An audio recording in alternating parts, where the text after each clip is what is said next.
আপনাকে কিভাবে বুঝাইবো, আমি তো দুনিয়ার কোনো সুগন্ধি ব্যবহার করি না, কোন দুনিয়ার দোকান থেকে আপন গোলাপ আমি চেন কিনি নাই, কিন্তু আপনার এই নাতি যেদিন থেকে আমার এই সন্তান গর্ভে আগমন করেছে, ওই দিন থেকে আমার শরীর থেকে মেশক আম্বরের মতো প্রাণ বের হইতে থাকে। শ্বশুরাব্বা, আপনাকে কি করে বুঝাবো, আমার শরীরের প্রত্যেকটা পশমের গোড়া দিয়ে যতটি গান বের হয়, ওই গান থেকে সুগন্ধি বের হইতে থাকে। শ্বশুরাব্বা নিজের জামা কাপড় পরিধান করে ওই জামা কাপড় থেকে সুগন্ধি বের হইতে থাকে। শ্বশুরাব্বা বিশ্বাস করবেননি, দুইজন শ্বশুর শাশুড়ির সামনে মুখ থেকে থুতু নিক্ষেপ করেছে। থুতু নিক্ষেপ করতে দেরি হয়েছে, ওই থুতু থেকে সুঘ্রাণ বের হইতে দেরি হয় নাই।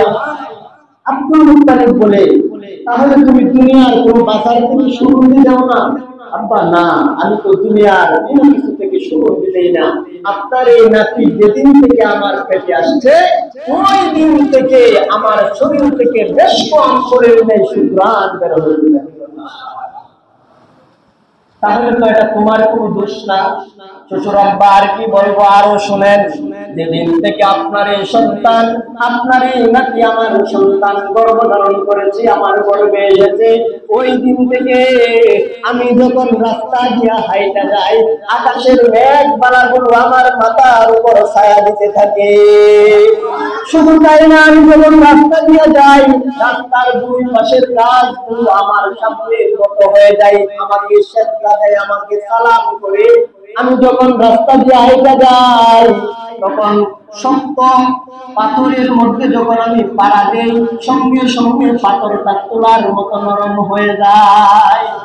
শ্বশুরাব্বা, আমি যখন রাস্তা দিয়ে হাইতে যাই, সঙ্গে সঙ্গে কোনো কাঁটার মধ্যে যদি পাড়া দেই, পা রাখার সাথে সাথে ওই কাঁটাটা ফুলে পরিণত হয়ে যায়। শ্বশুরাব্বা, আপনাকে কি বলবো, মাত্র 6-7 মাস হয়েছে, এই বাচ্চা পেটে আসছে, আরো কত কাহিনী শ্বশুরাব্বা শুনবেন। হ্যাঁ না, বলো। শ্বশুরাব্বা, যেদিন থেকে আমার এই সন্তান পেটে আসছে, পেটে আসতে দেরি হয়েছে, রাত্রির বেলায় আমি যখন দুটা চোখ বন্ধ করে ঘুমায়া যাই, আমাকে মা হাওয়া এসে সালাম জানায়। রাত্রি যখন ঘুমিয়ে যায়, স্বপ্নে যুগে আমাকে জান্নাত থেকে 3 জন নারী আয়েশা সালাম দেয়। একজন হইল ঈসা পয়গম্বরের মা মরিয়ম আমাকে সালাম দেয়, ফেরাউনের স্ত্রী আসিয়া আয়েশা আমাকে সালাম দেয়, মুসা আলাইহিস সালামের বোন উম্মে কুলসুম আয়েশা আমাকে সালাম দেয়। ডাক দিয়ে বলো, আমেনা, তোমার গর্ভে যে সন্তান আছে, ও হইছে আমাদের আদরের দুলাল।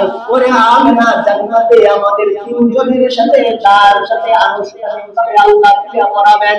ওরে আমেনা, তুমি তো একদম ভাগ্যবতী নারী, সুতরাং তোমার এই গর্ভে যে সন্তান আছে, বিন্দু মাত্র যেন তার কোনো কষ্ট না হয়। শ্বশুরাব্বা, আমি যখন রাত্রির বেলা ঘুমিয়ে যাই, আমাকে কে যেন আয়েশা কানে কানে বলে, দুনিয়ার কোন সন্তান জন্মগ্রহণ করার পরে মানুষ তার নাম রাখে না, মায়ের পেটে থাকা অবস্থায় নাম রাখে, দুনিয়াতে সন্তান আসার পরে নাম রাখা হয়। কিন্তু আমেনা ডাক দিয়ে বলে, শ্বশুরাব্বা, আপনাকে কি করে বোঝাবো, আমি রাত্রে যখন ঘুমিয়ে গেলাম, হঠাৎ করে দেখি কে যেন আমার কানে কানে বলে, ওরে আমেনা, তোমার গর্ভে যে সন্তান আছে, ওই সন্তান যখন ভূমিষ্ঠ হবে, পৃথিবীতে আসবে, তুমি তার নামটা মুহাম্মদ রেখে দিবা। এই হলো রাসূল আকরাম সাল্লাল্লাহু আলাইহি ওয়াসাল্লামের জন্মের সিস্টেম। আমেনা এই সব কিছু শ্বশুরাব্বাকে বললেন। আব্দুল মুত্তালিব পেরেশান হয়ে গেলেন, এত যেমন তেমন কোন সন্তান না। এই হলো তাওরাত, ইনজিল, জাবুরের ভিতরে যে লেখা আছে, একজন নবী আসবেন, তিনি হবেন আখিরি পয়গম্বর, কুরাইশ বংশ থেকে আসবেন, আমেনার কোলে আসবেন, সেটাই হচ্ছে আমার নাতি মুহাম্মদ। শ্বশুরাব্বা, আপনাকে কি করে বুঝাবো, এলাকার মানুষগুলো সমালোচনা করে আমি সুগন্ধি ব্যবহার করি, শুধু তাই না শ্বশুরাব্বা, আপনার এই নাতি যেদিন থেকে গর্ভে আসে, আমি যখন কুয়ার মধ্যে যাই পানি উঠানোর জন্য, গিয়া দেখি অন্যান্য মহিলারা বালতির মধ্যে রশি লাগাইয়া টেনে টেনে রশি দিয়া পানি কুয়া থেকে উত্তোলন করে আমি আমেনা যখন কুয়ার কাছে যাই, যাইতে দেরি হয়, হাত বাড়ানোর আগে পানি অটোমেটিক কুয়ার মুখে চলে আসে। শ্বশুর আব্বা, আমি যখন কুয়ার কাছে পানি আনতে যাই, মানুষ অন্যান্য মহিলারা পানি টাইনে টাইনে উড়ায়, আমি কাছে যাইতে কুয়া অটোমেটিক গড়ে একেবারে কুয়ার মুখ পর্যন্ত পানি চলে আসে। কথা সুবহানাল্লাহ। ওই মহিলারা আমাকে আসতে দেয় না, আমি না, তুমি আরেকটু দাঁড়াও, আমরা পানি নেই। তোমার পানি নেওয়ার দরকার নাই, আমরা তোমাকে বাড়ি পর্যন্ত পানি পৌঁছিয়ে দেব। তুমি কুয়ার কাছে আসলে পানি একেবারে হাতের নাগালে চলে আসে। আমি না, তুমি এখানে দাঁড়াও।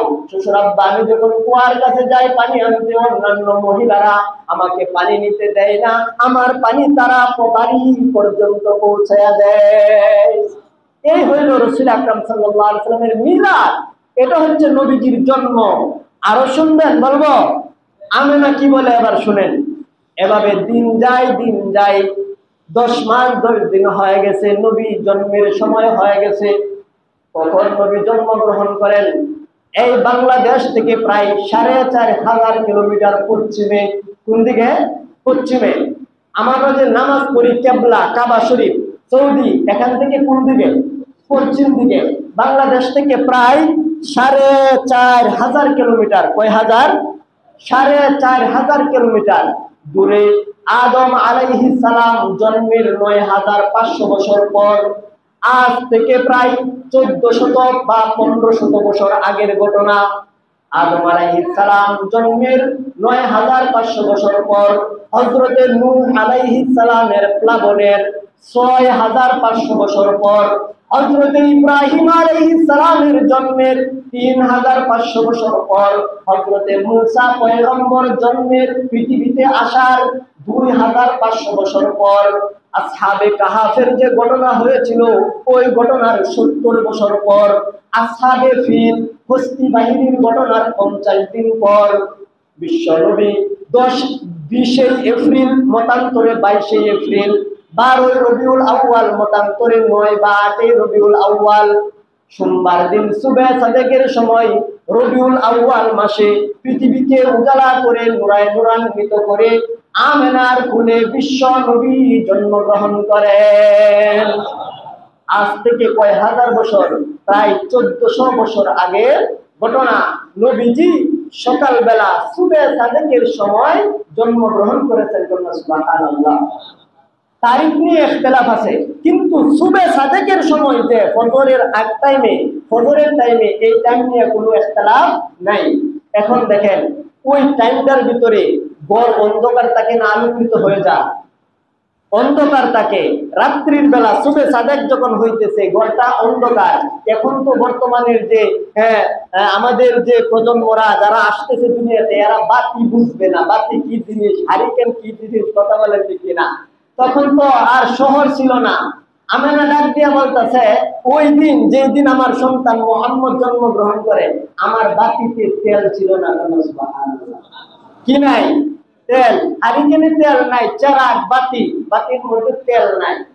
আমেনা ডাক দিয়া বলে, ওই রবিউল আউয়াল মাসে 12 তারিখে সুবে সাদেকের সময় যখন আমার সন্তান আমার পেট থেকে ভূমিষ্ঠ হয়, আমার বাতিতে তেল ছিল না।